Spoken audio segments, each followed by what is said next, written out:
welcome to the top of Down Under. This week we continue to explore the remote Munja track in the Kimberleys in Western Australia. How far have we got till we hit Bachsten Camp, BJ? Well, when we hit Jemison Arch last week, that was a little over halfway, so we still got about another 50 k's on this Munja track and then we'll get out to Baxton. Alright, so we fire up those cruisers and hit the tracks? Yeah, we've got plenty of four-wheel driving still to do before we get there, and I've only ever heard good things about Bachsten Camp. 145 kilometres from Mount Elizabeth Station and situated on the southern boundary of Prince Regent National Park is Bachsten Creek Bush Camp. Access via the Munja track is slow going and very rocky. This is also the only access out to Walcott Inlet for those keen to catch a barramundi in its fast-flowing tidal waters. Last week we completed the first 92 kilometres of this track and plan on arriving at Bachsten Camp before nightfall. We are continuing on the Munja track, and like I mentioned last week, make sure you get your fact sheet from Mount Elizabeth Station when you pick up the key to enter the track. You can set your odometer back at the homestead, and using the track notes you can keep up to date with what your next obstacle is in front. It's really cool to look at all the different lists of things on there for what's coming up. It's like a little treasure hunt. The track so far has certainly lived up to its name. I've heard so much about it from other travellers and I'm loving every minute of it. This track borders Mount Elizabeth Station's land, and that is a fully working cattle property. Quite often there is a lot of beef around, and this time of year they can be mustering. So if you see horses about or helicopters, slow down and just let them do their thing. Keep a lookout for them. I reckon I'd rate this track a medium grade. What about you? Yeah, depending on what sort of wet season they have, after a dry wet season, definitely a medium. Yeah, that's the honest truth of it, isn't it? If they had a late cyclone come through, this track probably wouldn't even be opened yet. The guys would have to spend a lot more time trying to clear it, and there'd be a lot more creek crossings and boggy sections, but that would have to be sort of one of those things you check before you come up here each year, wouldn't you? Yeah, always pays to check, then you're prepared. But I've really enjoyed it so far. It hasn't been too full on that you have to focus all the time. You get the chance to look around every now and again, which is nice. Yeah, I was thinking the same thing before. A lot of what we do, you've got to stay focused 24 hours a day, 7 days a week while you're travelling through this country. This is actually quite enjoyable, being a little bit less on the extreme side, but definitely pleasant and enjoyable to travel through. Hey Benzo, you've changed a lot since last year, and we've been on the road about 6-8 weeks now. Is there anything that you're really finding is working a treat which you weren't expecting?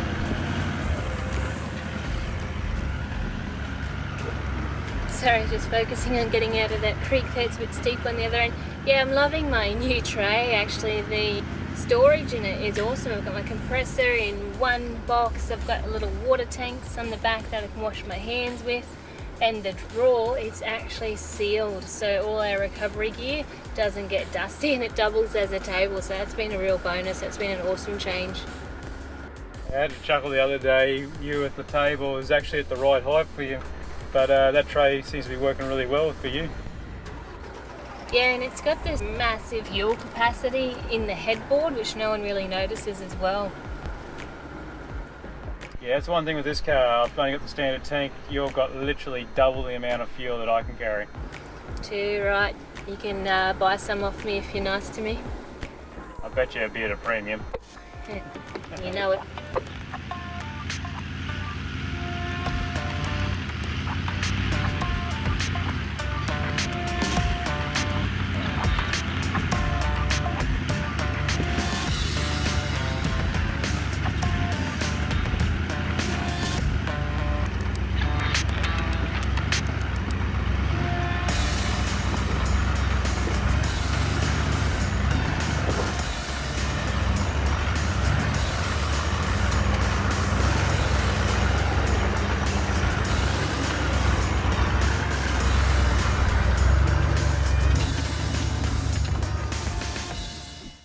So what are your thoughts on your tyres that you're running there, BJ? You got the mud terrain.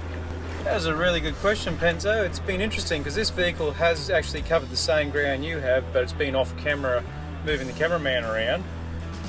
After 2 years of watching you run those RTs, I'm actually really impressed, and I think the RTs might wear a little better than the MTs. Yeah, to be honest, like my RTs, I think hasn't been any situation where I thought, yeah, I really need the mud terrains. So they're great all round, and they're a crossover tyre that covers a lot of terrain and ticks a lot of boxes for me. Well, you know what? I was thinking about that run the other day when we were with Ronnie still, and you crossed that boggy creek behind Ronnie. He looked like he was only just clawing his way out of it. He was running MTs.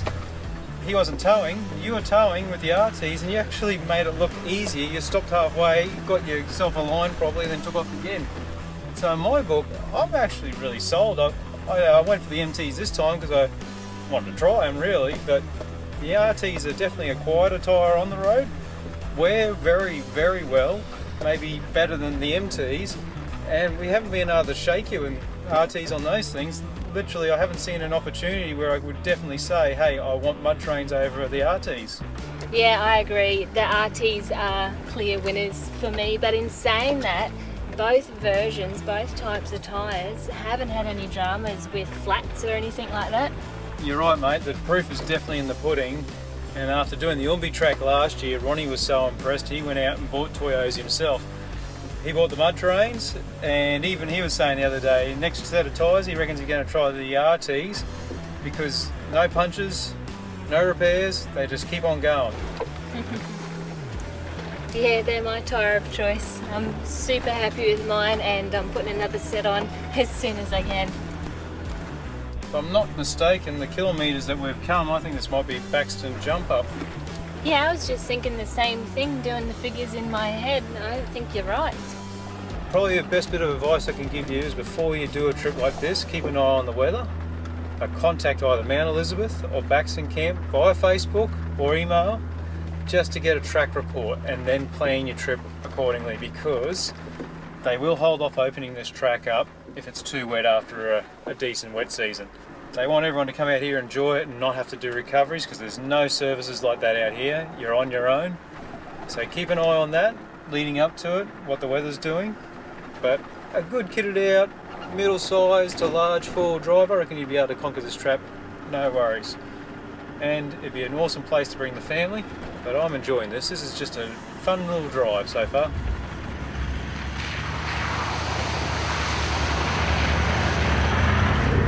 Bit of wet stuff across the road there, it's good fun.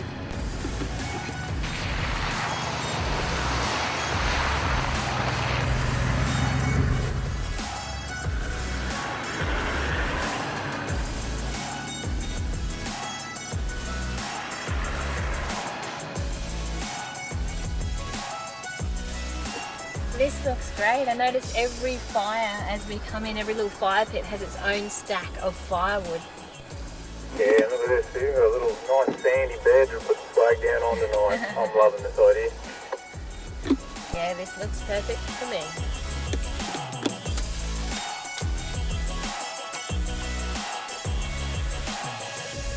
It's been a long day of rock hopping, but we've managed to roll into Bachsten Creek Bush Camp just before dark.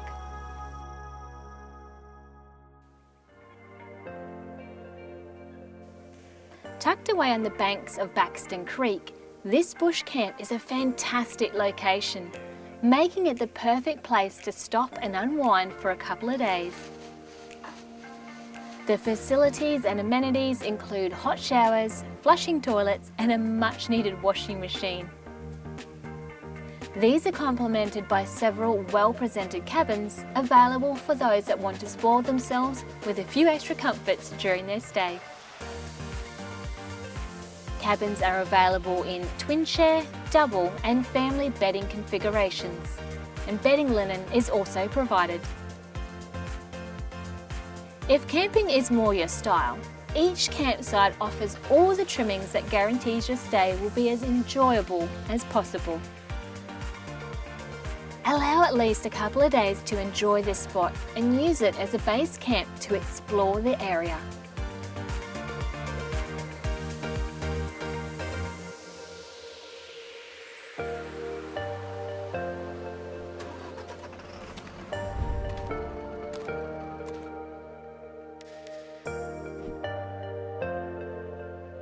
We're going for a 2-kilometre walk this morning up to Bachsten Falls, and unfortunately the waterfall, it's only a trickle at the moment. They didn't have very much rain here in the wet season, but that being said, because it's so dry, all the wildlife is drawn to this watercourse. A lot of twitchers come here to camp specifically for the bird life, so we'll see what we can find. But make sure you've got your good walking boots on and plenty of water, because it does get hot up here this time of year.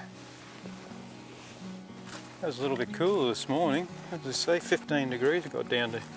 Just thinking it's nice having that cool breeze around. Yeah, it's the first night the temperature's actually dropped since I think we got into Kimberley's, hasn't it? Yeah, finally.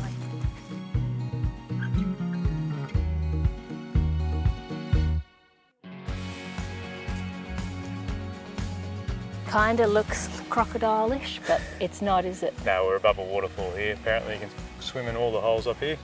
Beautiful. And this is just the beginning of the walk. Yeah, probably 5 minutes in. It's looking pretty. I think we follow the creek for a fair while, Rick was saying, and then we actually cross over and we come on the other side of the creek to reach the waterfall. All right, we'll keep moving. Okay. How good is it having that pink tape to follow? It's handy, isn't it? Yeah. See another one there. Oh yeah, we're going this direction, mate. There's another one over there. Round the corner? All right. It's handy compared to some of the places we've been. Yeah, a lot of them have nothing. Hope you remembered your togs. I certainly did. Have you got your boardies? Oh, good question. What happens if I don't? Could be interesting. Oh well, yeah. All over tan coming up, I guess. Work on your tan lines.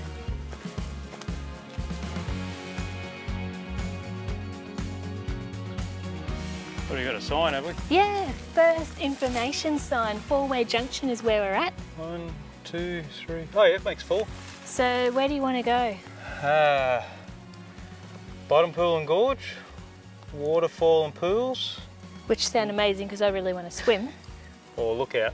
Yeah, if we went to the lookout, we could see both directions and then choose which way to go next after that. Sounds like you like walking or something. I do. These boots are so comfy, I could walk all day in these. Come on, let's go. I'd prefer a quad bike. Come on. Nearly there. This gorge, it's got some size about it. I didn't realise we were up so high. This is incredible. Wow. Have a look down there. Ah, it's flowing. Yay! That's a nice swim so hole. cool. And you got a pool at the top and a pool at the bottom. I'll be Sure. honest, I actually thought this would be not running. No, so did I. And I didn't realise the size of it. I just thought it would be more this top pool size. This is decent. If you have a look at that, look at the taper going into that. That's actually really deep. Mate, in the wet season, that water roaring down there, just digging that out. That's a hell of a swim hole.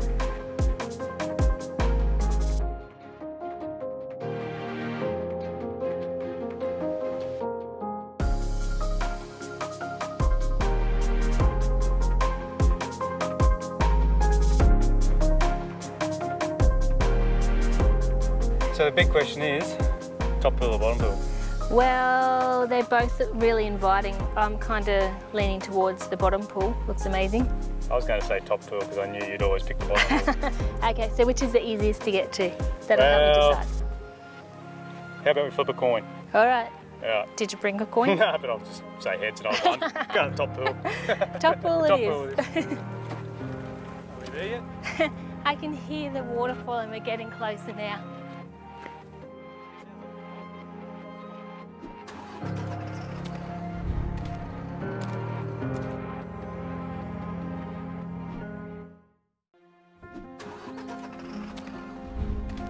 We have walked along the edge of this escarpment and we've come to the swimming hole that we were eyeing off.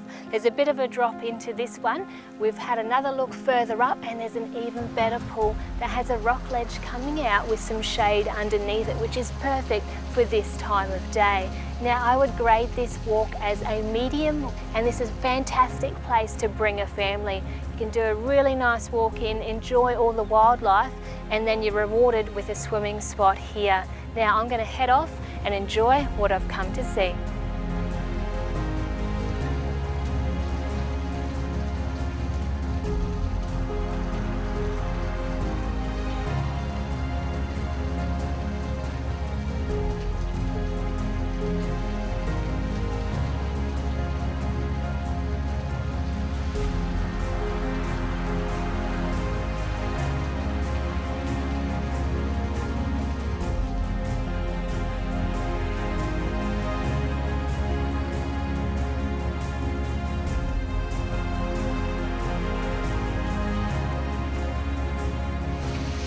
That feels great.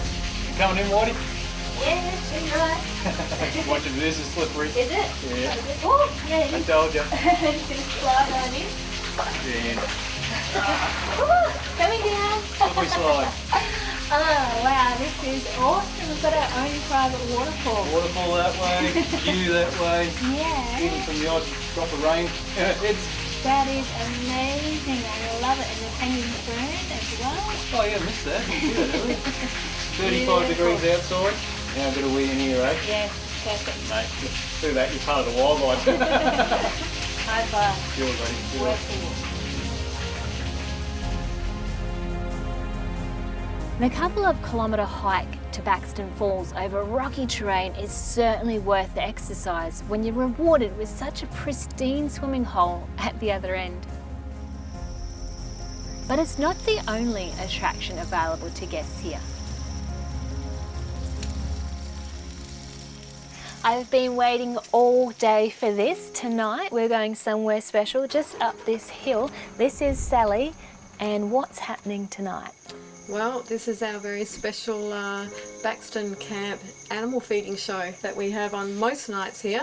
We get up close and personal with the nocturnal animals that live in our rocky escarpment. So that sounds really good. And what's in this little container here? So this comprises of oats, honey and peanut butter. So everyone loves peanut butter, yeah, right? It's a hit. They all love it. So fabulous. We stick with what works, and a bit of water in the water bowl up there, and yeah, we're not quite sure on any given night what's going to happen, what's going to appear, but that makes it interesting and exciting as well. So as what's actually going to turn up. That's right. Yeah. I've got my binoculars here. Binoculars are handy too to get good close detail on them. Yeah. Fantastic. I think we've got everything we need. Okay. We'll head off then. I'll follow you. Okay.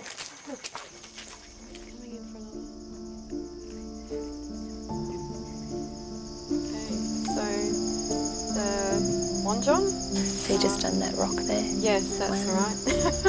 That smallest rock wallaby in Australia. Wow. And only it's sort of found in this area. And the golden-backed tree rat is in that tree there. Yeah. Somewhere now. Is he the one with the long tail? The very long tail, yeah. So we saw him eating on the rocks, but yeah, I did. Ah. Is he? Oh, there we go. The scouted-tailed possum. Yep. He's a good size. And what else was it? The Kimberley rock rat. Oh, there it is. Ah, just down that little crevice. Yeah, back again. He's been kind of a star attraction tonight. It has tonight. been, yeah. Took a little while to make his way down, and then, as I said, I lost count how many times he darted in and out and went back. Yeah, so. The quoll, the northern quoll. Ah, yeah, I see him. Yep. All those spots. Pretty special to see them around, and especially now that we've got cane toads arriving. So. Because would they hunt the cane toad? Wouldn't they? They do. Yeah. What I find quite amazing is like we walk over these rocks all the time, and you've got no idea what's living in them. Yeah. Yeah. Yeah, it certainly opened my eyes up. The night feeding shows are available upon request and is a highly recommended way to spend an evening during your visit.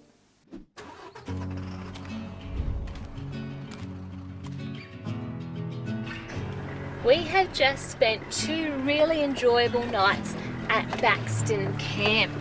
I had no expectations with the gorges out there due to the lack of water from the last wet season, but when we got out there was plenty of water and so emerald green and so deep, just blew me away. And another thing that I really enjoyed was Sally's talk on the nocturnal animals that come out. It was so educational. But time waits for no man. We've got some time constraints. We have to head out the way we've come in on the Munja track. And to be honest, I'm really missing my camper trailer, the creature comforts that it has. And you've seen a lot of the outside of the camper, so I really want to show you what the inside is like. There's some features in there that make touring a lot more enjoyable and pleasant. So I'll show you that as soon as I'm back and I'm done with dealing with this track. I'm just going up a jump up now. It's so rocky. We're heading to Mount Elizabeth Station and we should be there in the next couple of hours. Yep, I'm up.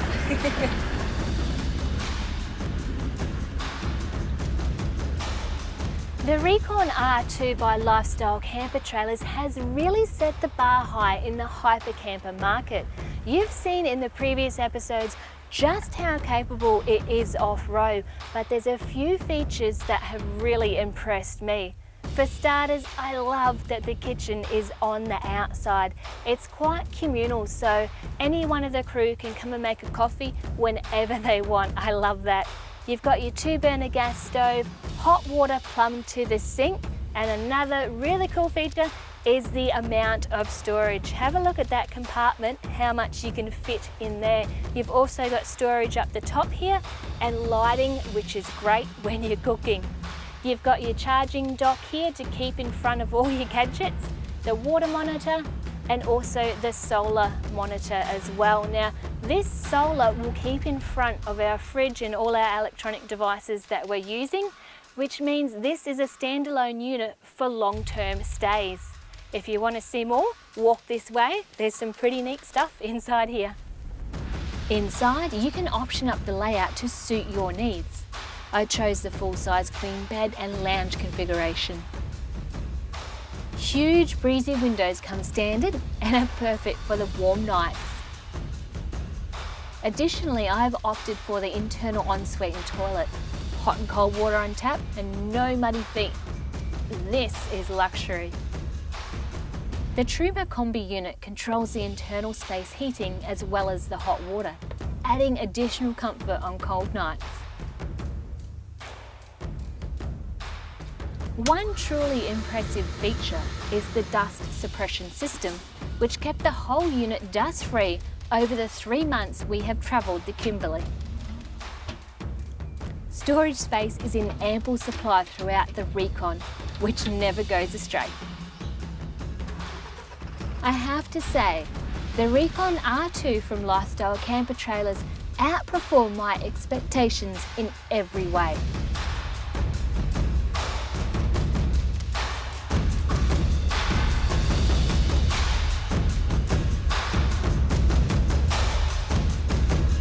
The Munja track is pretty diverse in what it offers, and if you want to go the extra distance, you can access Walcott's Inlet via the same track, and that's pretty appealing to those that want to catch a barra.